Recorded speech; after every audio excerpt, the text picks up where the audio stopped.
इसी प्रकार अन्य प्रसंगों को श्रवण करने के लिए महाराज श्री के एकमात्र अधिकृत ऑफिशियल यूट्यूब चैनल को सब्सक्राइब करके बेल आइकन को अवश्य दबा दें।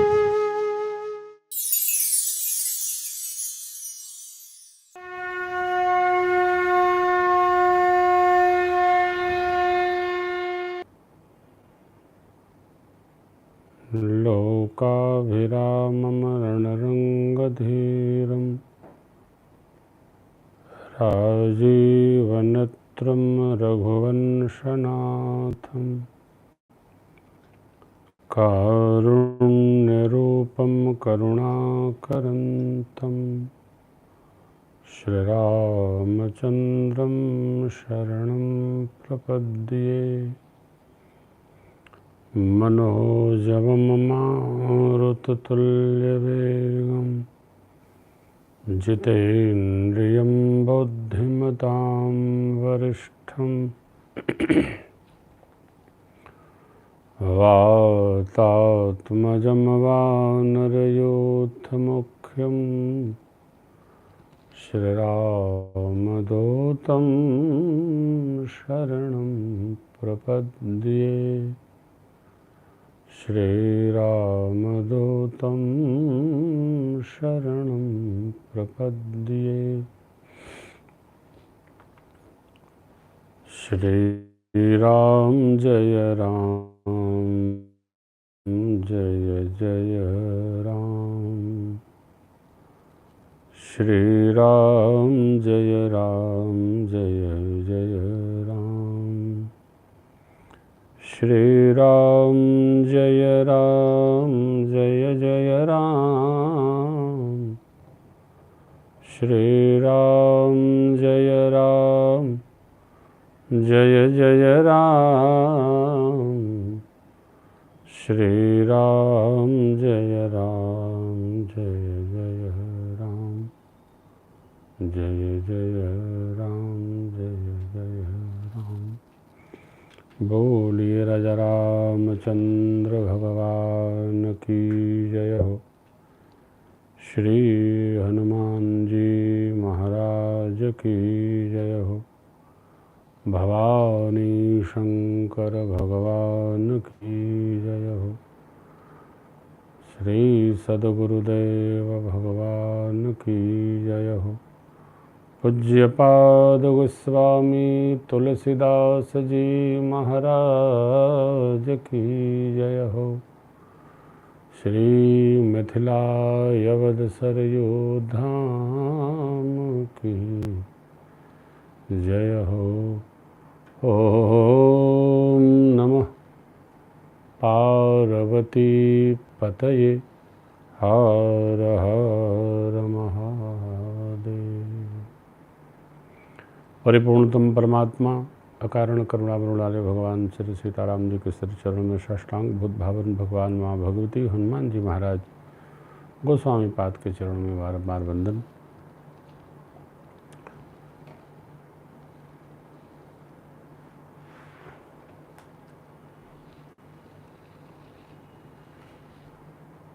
एक बार पुनः हम आप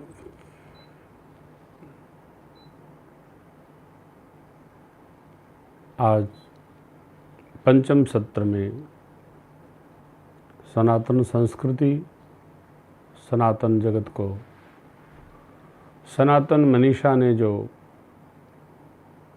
तपस्या करके दिव्य ग्रंथ प्रदान किए हैं, उनके आश्रय में हम भागवतों भक्तों के हृदय में उत्पन्न होने वाले भाव, मन में उठने वाले लहरें और भाव रूपी पुष्प से प्रस्फुटित होकर फल बनने वाले नाना विधि प्रश्नों के साथ निरंतर यह श्रृंखला लेकर और अब सत्संग 30 मिनट नित्य प्रति करते रहेंगे। घर पर भी रहेंगे तो, आश्रम पर रहेंगे तो, कथाओं में रहेंगे तो, जैसे जैसे भक्तजनों के प्रश्न उपस्थित होंगे वैसे वैसे अध्ययन करके महापुरुषों के सानिध्य में बैठकर उन प्रश्नों को समझकर और आप तक पहुंचाने का प्रयास करते रहेंगे। आज भी अनेक प्रेमियों के प्रश्न आए हैं। 2 बड़े ही सहज प्रश्न हैं जो सबके हृदय में उपस्थित होते हैं। पहले उनका अवलोकन करते हैं, फिर आगे। एक प्रश्न है भगवान गणपति के संबंध में। ये प्रश्न बहुत विशाल है, बड़ा है। भगवान गणपति की पूजा प्रथम क्यों होती है, इसका विस्तार तो आगे के दिनों में हम करेंगे। ये कार्यालयीन प्रश्न हैं जो हमारे मुंबई कार्यालय से हमको प्राप्त हुए हैं।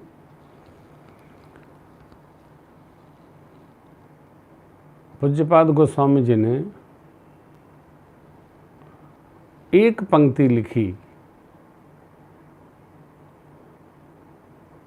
और उसी में इसका उत्तर समाहित है, परंतु अनेक कथाएं हैं सदग्रंथों में। सब कथाओं को एक एक करके इस प्रश्न के सानिध्य में हम आप तक पहुंचाएंगे। श्री राम नाम की महिमा दोहा क्रमांक 10 से 18 तक गोस्वामी जी जो मानस में वर्णन करते हैं, उसमें कहते हैं, महिमा जासु जान गन रावो। जासु जिसकी, महिमा जासु माने राम नाम की, महिमा जासु जान गन रावो।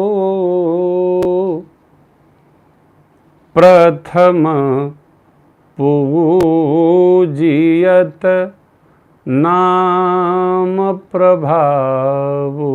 प्रथम पूजियत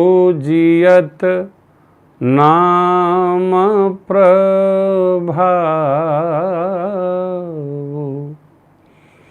जिसकी महिमा जानकर श्री गणेश भगवान ने उस नाम का आश्रय किया और उस आश्रय के परिणाम से वो प्रथम पूज्य हो गए।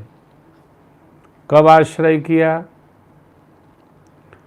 किस प्रकार आश्रय किया, किस भाव से आश्रय किया, ये आदि आदि प्रश्नों के साथ इस भाव में हम आगे के दिनों में अवतरित होंगे, उतरेंगे और फिर विस्तार से इसकी चर्चा करेंगे।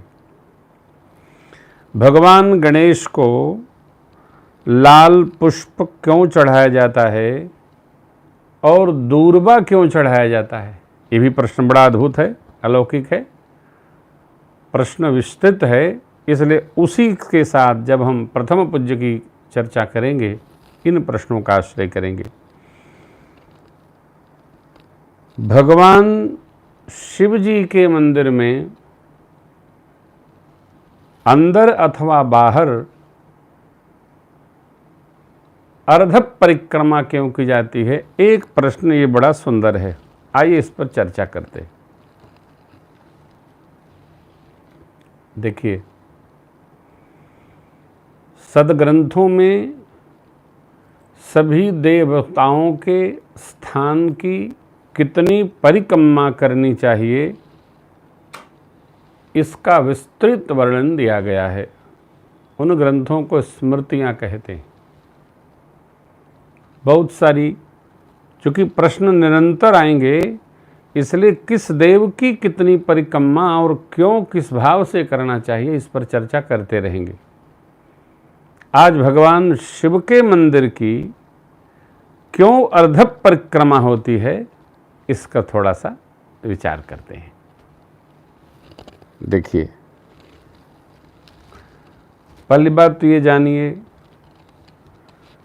कि भगवान शिव का जो ये दिव्य स्वरूप है शिवलिंग, ये कहाँ से प्रत्यक्ष हुआ, इसकी बड़ी लीला कथा है। देवर्षि नारद एक बार त्रैलोक के भ्रमण करते करते लीला हेतु, लीला वर्धन हेतु शिवलोक पधारे। भगवान शिव अपने भगवान के नाम में आनंदित हो रहे थे, डूब उतरा रहे थे। देवर्षि नारद जी भगवान शिव से प्रश्न करते, भय बाबा की जय हो, नाथ की जय हो। हे नाथ, आज मेरे मन में एक भाव उत्पन्न हुआ। कहिए देवर्षि, कौन सा भाव उत्पन्न हुआ? मेरे ठाकुर, मेरे प्रभु जगदीश्वर, भाव ये उत्पन्न हुआ कि जब समुद्र मंथन के समय श्री मणिरंभा वारुणी अमी शंख गजरात कल्पद्रुम शशधेनु धनु धनवंतर विषवाद, ये उल्टे क्रम में है। 14 रत्न प्रत्यक्ष प्रकट हुए तो क्या बाबा ने सारे रत्नों का दर्शन किया?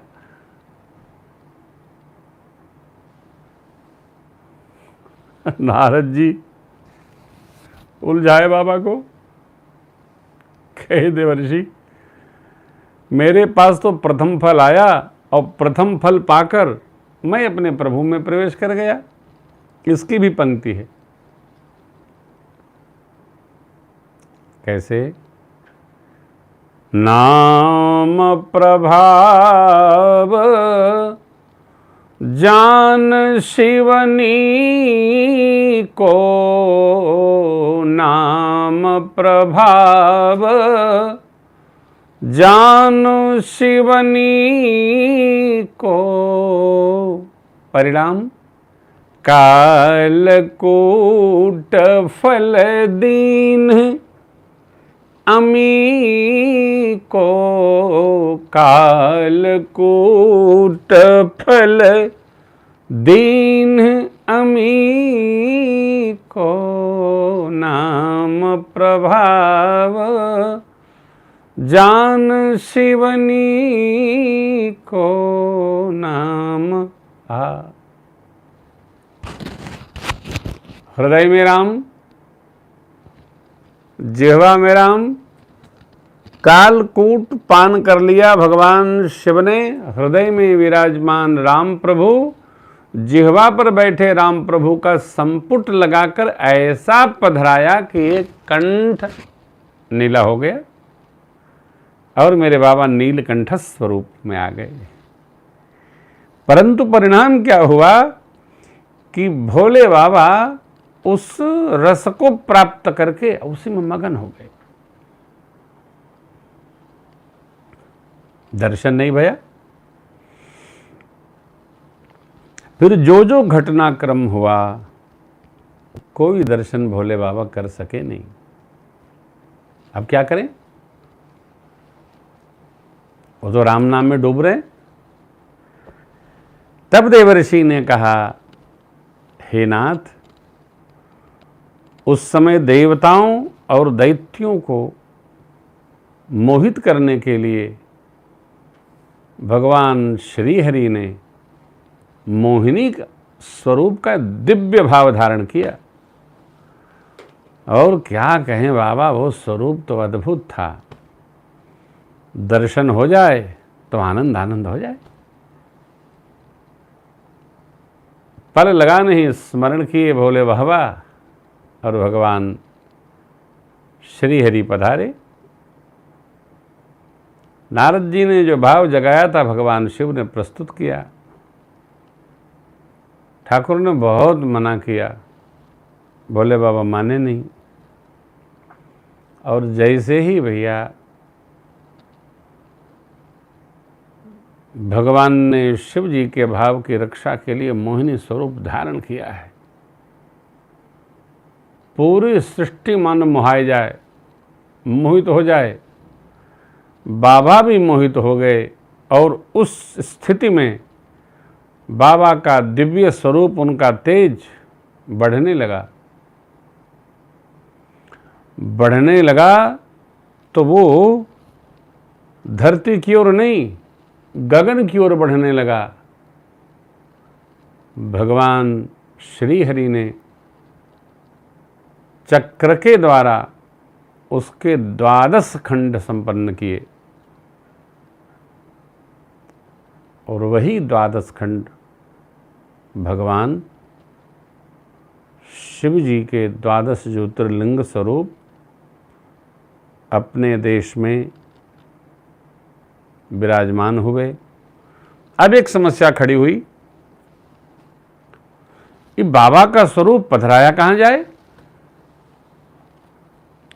भगवान श्री हरि ने माँ भगवती का आह्वान किया। माँ भगवती ने अपने अंक में उसको स्थल दिया। इसलिए आप दर्शन करते होंगे भगवान शिव का जो दिव्य स्वरूप, निरंकार स्वरूप, भाव स्वरूप जहाँ भी विराजमान होता है वहाँ अर्घा बड़ा ही सुंदर, बड़ा ही दिव्य, और उस अर्घे से जो भी कुछ भी हम षोडशोपचार करते हैं, शतोपचार करते हैं, वो सब एक जलहरी स्वरूप बहकर उत्तर दिशा की ओर जाता है।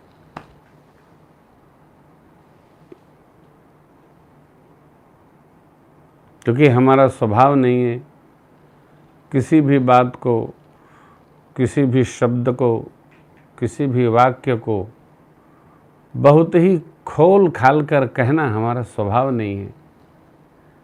माने अपने अंक में स्थान दिया बाबा को,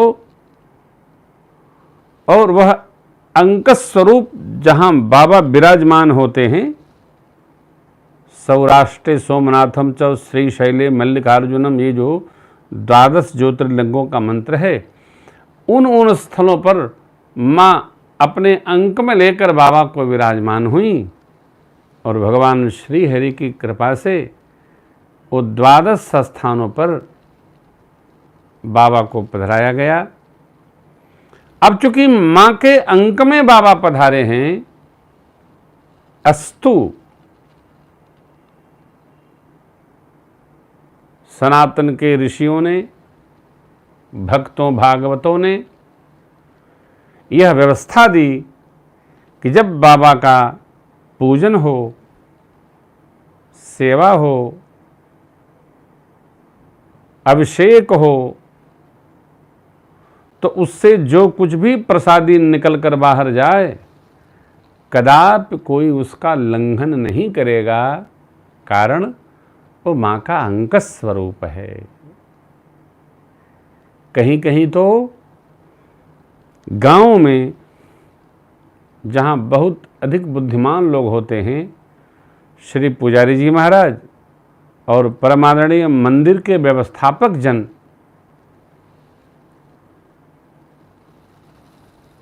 एक बैरियर बना देते हैं, रुकावट बना देते हैं कि यहाँ आओ, यहाँ परिक्रमा लगाओ, यहाँ से वापस जाओ, आओ जाओ, आओ जाओ।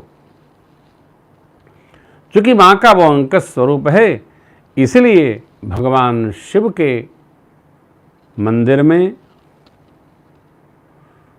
शिवलिंग जहाँ विराजमान होते हैं और जहाँ से वह जलहरी से जल, दुग्ध, प्रसाद आदि विसर्जित होता है, उसकी परिक्रमा का निषेध किया गया है। परिक्रमा करने पर क्या उसका दुष्प्रभाव है, इसकी चर्चा हम आपसे नहीं करेंगे, परंतु लोक मान्यता है और मैं मान्यताओं का पोषक हूँ। मान्यताओं में मेरी निष्ठा है। मान्यताएं मानने के लिए हैं। देवस्थल, संत भगवान, सदगुरुदेव, सदग्रंथ, गौमाता, नदियाँ, दिव्य सरोवर, दिव्य पीठ, ये ऐसा क्यों है? क्यों नहीं है? क्यों का कोई अर्थ नहीं है, क्यों का कोई मतलब सिद्ध नहीं होता। कह दिया गया मानो। और ये भी बड़ी विचित्र बात है कि सनातन धर्म में जीने वाले, जन्म लेने वाले लोग ही क्यों कहते हैं, और किसी पंथ में और किसी धर्म संप्रदाय में जन्म लेने वाला जीव अपने धर्म संप्रदाय पंथ के बारे में क्यों प्रश्न नहीं करता? हमारे यहाँ खुली छूट है, तुम क्यों प्रश्न करो? क्यों? हमारे यहाँ जो कुछ भी है वो सिद्धांत परक है, मनमुखिया नहीं है। 10 दिशाएं हैं तो 10 दिशाओं का महत्व है। 10 दिशाओं के देवता हैं जिनको दिग्पाल बोलते हैं। इस प्रकार भगवान शिव के पावन मंदिरों की, दिव्य 12 ज्योतिर्लिंगों की, अपने घर परिवार द्वार गांव नगर में बने शिव मंदिर की अर्ध परिक्रमा ही करनी चाहिए। उससे हमारा पुण्यवर्धन होता है, हमारा यशवर्धन होता है, भगवान शिव में हमारी निष्ठा दृढ़ता को प्राप्त होती है। सभी भागवत जनों को इसका विचार करते हुए इसका अवश्य पालन करना चाहिए। दूसरा प्रश्न,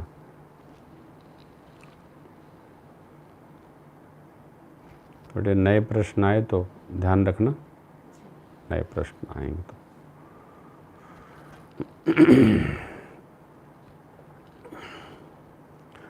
What is the significance of पंचमुखी श्री हनुमान जी?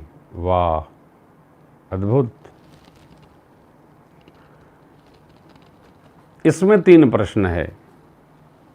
श्री हनुमान जी पंचमुखी कब भये? पहला प्रश्न है ना, तब तो महत्व जानेंगे। कब भये पंचमुखी श्री हनुमान जी? क्यों भये श्री हनुमान जी पंचमुखी? अब आए तीसरा प्रश्न इसका, भाग क ख ग। श्री हनुमान जी महाराज जब पंचमुखी हो गए तो उनके आश्रम में रहने का हमको क्या फल प्राप्त होगा? ये प्रश्न है। देखिए, सांख्य दर्शन का एक सिद्धांत है, बिना कारण के कोई कार्य नहीं होता है। कार्य हुआ, इसके पीछे कारण है। वो गीत आपने हमारा सुना होगा, एक डाली में फूल खिले हैं, एक डाली में कांटे, अरे कोई कारण होगा, हाँ हाँ कोई कारण होगा, अरे कोई कारण होगा, हाँ हाँ कोई कारण होगा। मेरे प्रभु वनवास में है। श्री हनुमान जी से भगवान की भेंट एक बार श्री अयोध्या जी में हुई थी भोलेनाथ की कृपा से, जब मदारी बन के बाबा आए थे, लोक कथा है। और दूसरी बार भेंट श्री हनुमान जी महाराज से प्रभु से हनुमान जी महाराज की किष्किंधा कांड के प्रसंग में हुई है। कब हुई? जब सुग्रीव जी ने कहा कि हे बजरंगी, आवत देख अतुल बल सीवा, धरि बट रूप देखु तय जाई, कहे सुजान जिय शयन बुझाई, भागौ तुरत। सूर्य जी भागने में बड़े तेज हैं।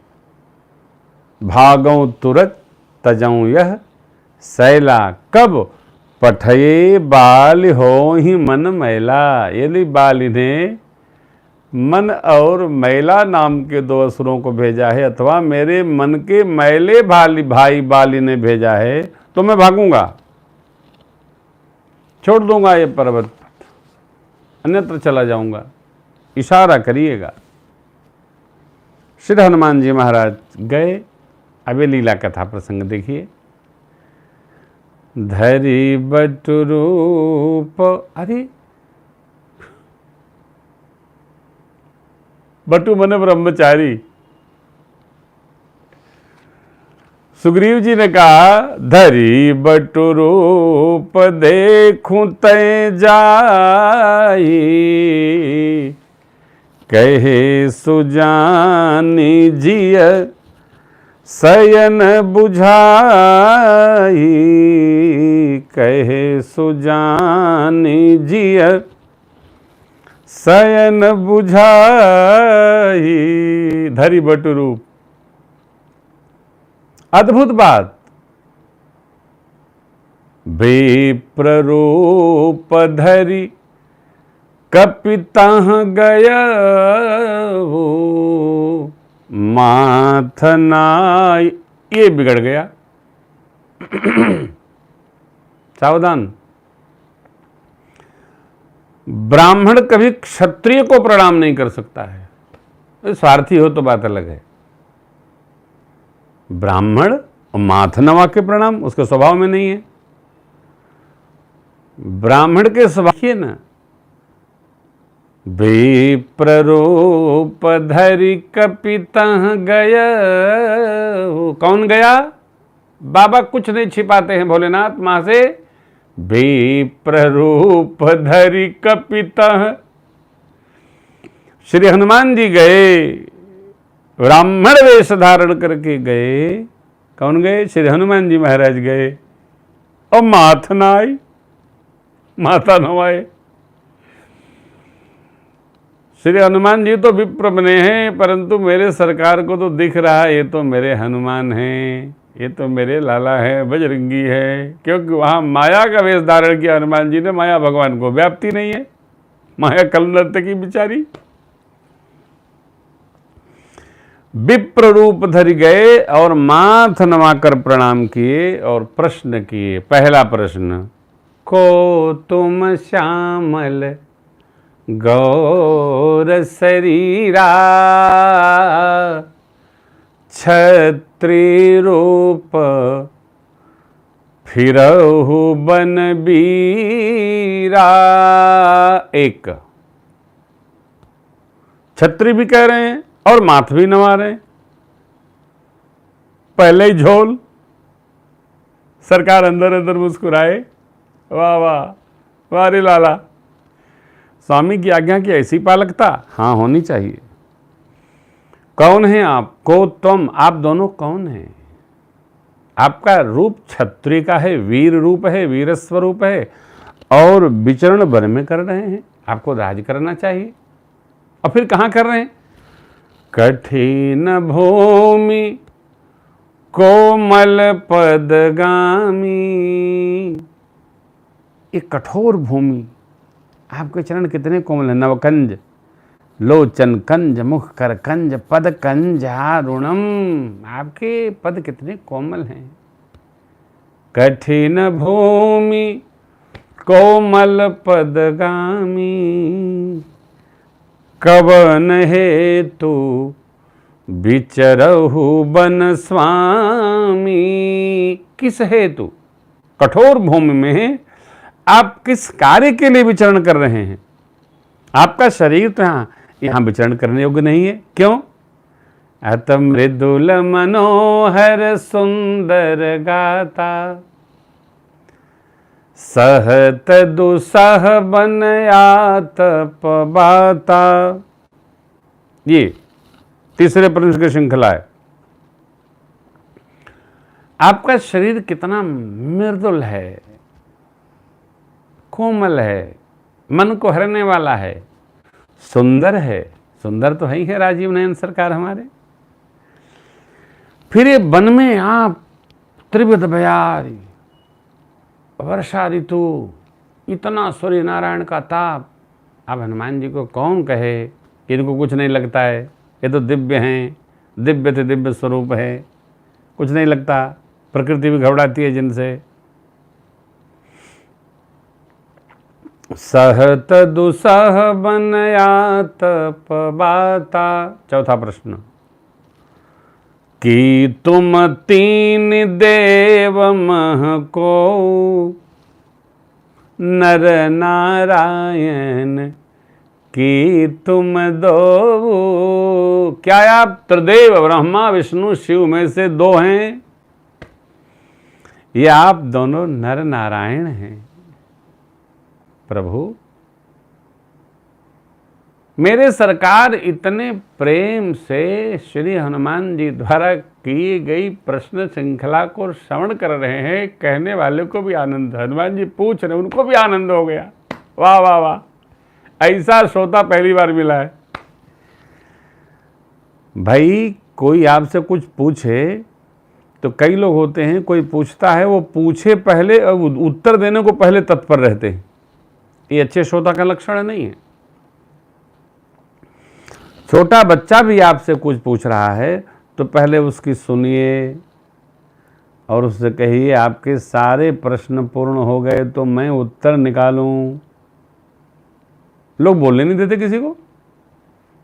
हैं? भाई पूरा सुन तो लीजिए फिर उत्तर दीजिए। मेरे सरकार पूरा सुन रहे हैं कि तुम तीन देव मह को नर नारायण कि तुम दो। चुप, सरकार तो बोलते ही नहीं रहे। तब श्री हनुमान जी ने अंतिम प्रश्न किया, पंचम प्रश्न, जग कारण तारन भव भंजन धरनी भार। जग कारण तारन भव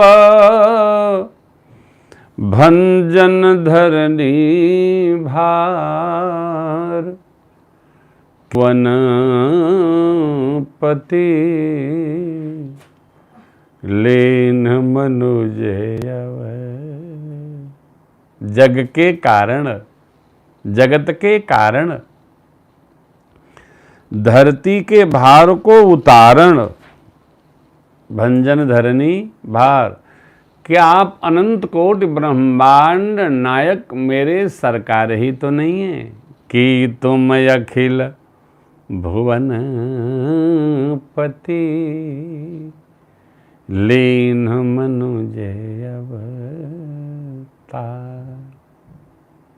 संतों का ऐसा मानना है। श्री हनुमान जी ने ज्ञान, वैराग्य और भक्ति से समन्वित ये 5 प्रश्न जब किया प्रभु से, तो मेरे सरकार ने उनकी दिव्यता, उनकी मेधा और उनके प्रश्न श्रृंखला को श्रवण करके आशीर्वाद दिया कि हे हनुमान, आपको पंचमुख प्राप्त होगा। और यहीं से श्री हनुमान जी को पंचमुख प्राप्त हुआ। बोलिए पंचमुखी हनुमान जी महाराज की जय। श्री हनुमान जी को पंचमुख प्राप्त हुआ। पंचमुखी हनुमान जी सिद्ध हनुमान हैं, दक्षिण मुखी हनुमान जी सिद्ध हनुमान हैं। ऐसे पंचमुखी हनुमान जी के आश्रय में बैठकर जो भगवत भक्ति करता है उसकी आनंद पूर्वक दिव्यता के साथ मंगल भाव की पूर्ति परमात्मा करते हैं। हमारे जीवन में भी ऐसी उपस्थिति हो। श्री हनुमान जी महाराज के प्रश्न करने पर परमात्मा ने बड़ी सहजता से, मेरे राम जी का कैसा स्वभाव है, आहा, ऐसा सुंदर स्वभाव कहाँ पाया रघु जी तुझे, ऐसा किसने बना। पूज्य गुरुदेव भगवान की पंक्तियां हैं। ऐसा सुंदर स्वभाव जैसा श्री हनुमान जी ने ज्ञानमय प्रश्न, भक्तिमय प्रश्न, विरागमय प्रश्न किया, मेरे सरकार ने सीधा सीधा उत्तर दिया। हे देव, हे विप्रदेव, कौशलेश दशरथ के जाए, हम पितु बचन मान बन आए, नाम राम लक्ष्मण दो भाई, संगदारी सुकुमारी सुहाई। यहाँ हरि निशिचर देही, विप्र फिरहि हम खोजत तेहि। आपन चरित कहाँ मैं गाई। देखिए मेरे सरकार क्या कहते हैं, आपन चरित कहाँ मैं गाई। अरे विप्र कहु निज कथा बुझाई। अब मैंने तो अपना चरित्र कह दिया, मैं कौन हूं, भाई है मेरे, एक देवी संग में थी। लेकिन हे विप्रदेव, आप अपनी कथा सुनाइए कि आप कौन हैं। आहा, इतना तो बहुत है हो। प्रभु पहिचानी पैरेबु गही, चरना सो सुख उमा जाई नहीं बरना। सो सुख उमा जाई नहीं बरना। सो सुख उमा जाई नहीं बरना। श्री हनुमान जी भगवान की प्रश्न श्रृंखला कहा, भगवान की उत्तर श्रृंखला का दर्शन पाकर श्रवण करके और स्वरूप जान गए। क्या हम कौन है, चरणों में लिपट गए। हनुमान जी चरणों में गिर गए, भगवान ने उठाकर आलिंगन किया। और फिर जब प्रश्न आगे बढ़ेंगे तो अनेक प्रश्नों के सानिध्य में हम इस भाव पर चर्चा करेंगे। बेटे क्या मिनट हुआ? 37 मिनट। हाँ, तो आज 2 प्रश्नों की श्रृंखला में हम आप बैठे। एक भगवान शिव के दिव्य पीठ की परिक्रमा, अर्ध परिक्रमा क्यों करते हैं, श्री हनुमान जी पंचमुखी कब हुए, इन 2 संक्षिप्ततः संवाद के साथ, प्रश्नों के साथ हम आप आज सत्संग में गति किए। आगे एक प्रश्न आया है कि चारों वेदों में जब एक ही प्रकार की सूक्त हैं, सूत्र हैं, तो एक वेद से 4 वेद का खंड खंड कैसे हुआ। देखो भाई प्रश्नकर्ता महोदय महोदया, एक ही का खंड खंड होता है, परंतु यह सत्य नहीं है जो बताया जा रहा है गूगल महाराज के द्वारा। क्या सत्य है, वेद भगवान के बारे में जब हम चर्चा करेंगे तो वेद का ऋषि कौन है, वेद की महिमा क्या है, चारों वेदों के उपवेद क्या क्या हैं, इस पर फिर आगे के दिनों में चर्चा करेंगे। इसलिए थोड़ा थोड़ा आज इतना ही। सभी प्रेमियों को बड़ा ही स्नेह साधुवाद। पितृपक्ष के बारे में अनेक प्रश्न आए हैं, मैं किसी दिन उनको भी समेटूंगा, आपको सुनाऊंगा। कल मुझे लखनऊ निकलना है, एक ISPCS का प्रोग्राम है उसमें, तो मैं लौट करके आकर के और 10 बजे से कल लाइव में बैठूंगा। 10 से 10:30 तक आपके साथ संवाद करेंगे।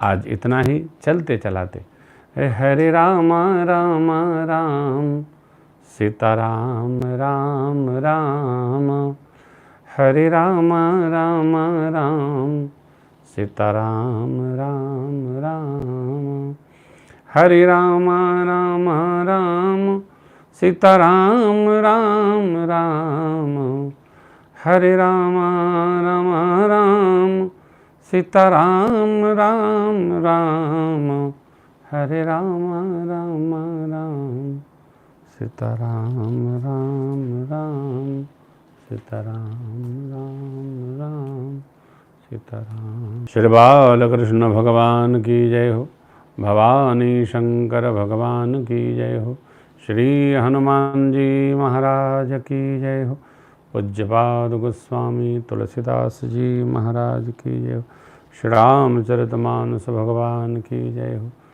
मिथिला अवसर योद्धाम की जय हो। सद्गुरु स्वामी की जय हो। ओम नमः पार्वती पतये। हर हर महादेव।